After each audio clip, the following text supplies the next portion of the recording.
One of the other big selling points too for me about the GoPro was it records in MP4s. It doesn't record in a movie format or some other fucking weird format that I didn't want to have to find a way to convert and deal with, because, you know, that shit's a pain in the ass. Like, I don't know how much experience everybody has with like video editing and all that shit, but if you don't have a lot of experience, try to find something that records the file type you want your end result to be, because it'll save you a lot of time.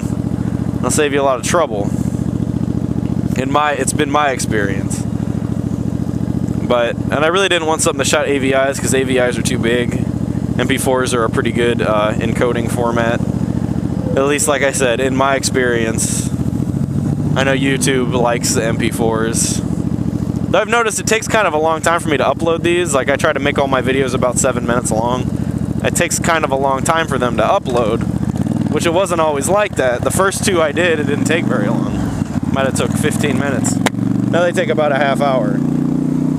And I don't know why that is. I don't know if it really has anything to do with the videos themselves, or if YouTube changed. I've also heard too, though, that it used to be, because I record all my videos at 720p. Now I'm doing 60 frames per second. I used to do 30. Because I have all my cameras set up to match my other cameras that I have.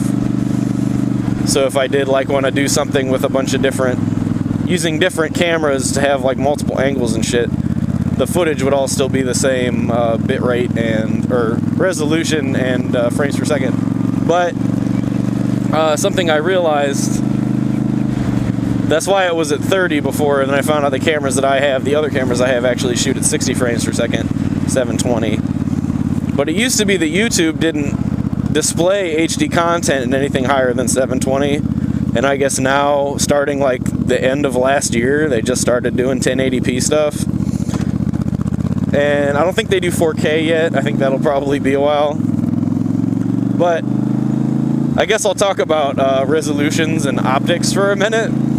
I did a whole lot of research, right? And I've kind of been getting into, because it used to be, I had an HD TV in my living room, and it was like one of those floor projection TVs, like it was a DLP, but it was 1080p, it was HD, but the HDMI port didn't fucking work. And I don't know if that was like, you had to configure it or something, but I could never fucking figure it out. So, last year, I bought a new TV. I bought a plasma screen, it's 720p. And it's like I think it's a 2013. It's a Samsung, it's a nice fucking TV. But I don't really know a lot about resolutions.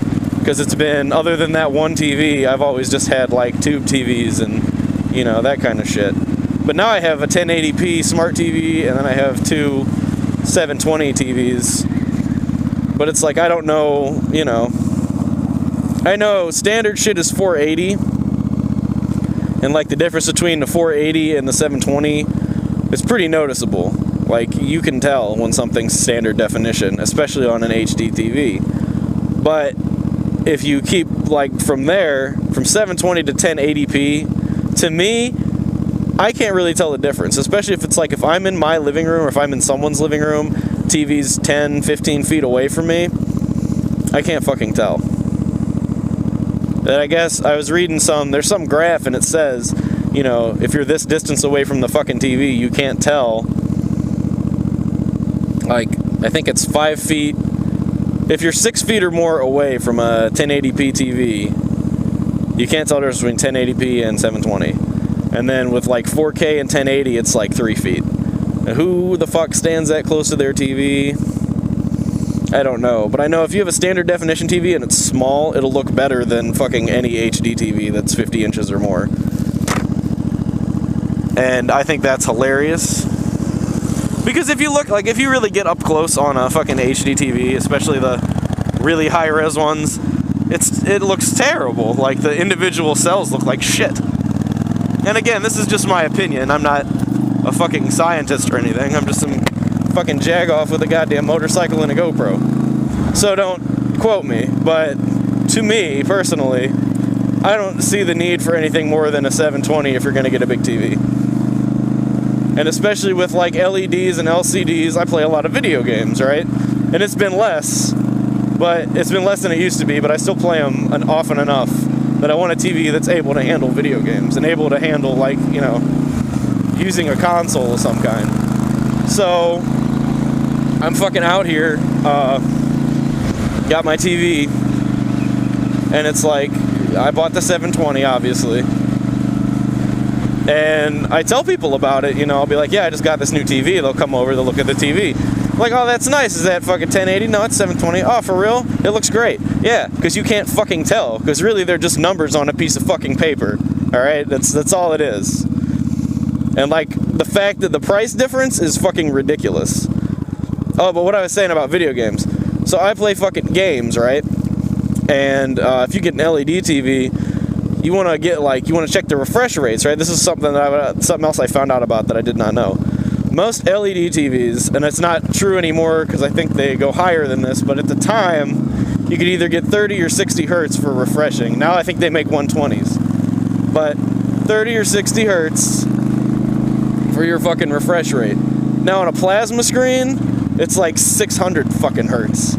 So plasma screens display colors better, and they display, the action looks smoother, especially if you have a progressive scan and not an interlaced. The fuck is that? Look like a something. Oh shit, it's the gang. You better watch out for the gang over there. It's the motherfucking gang. They smokes with cigarettes, and then they do hood rat stuff. Anyway, what the fuck was I talking about? Oh, yeah. So LEDs don't display shit in video games as much because there'll be lag, so it won't look as good. So, like, if you have, you know, let's say you want to play like Call of Duty or some fucking game where you shoot motherfuckers, you'll have lag between when you make the move on your controller. Like, if you're trying to get a fucking, you know, get a headshot, fucking pull the trigger, there'll be a delay between the time you pull the trigger and the time that the person on the screen actually reflects what the fuck you did. So you won't be as good at your games if you have a shitty fucking refresh rate if there's lag.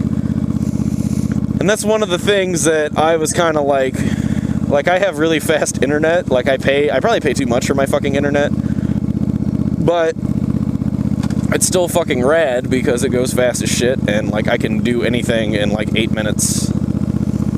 After I just said earlier that YouTube doesn't upload my videos fast enough anymore. But regardless, no, I don't know. It's just like, I just have all this information and I really want to pass it on to someone. So here you go, YouTube. I'm going to talk about fucking camera resolutions and shit. I don't know. I guess that's enough about that.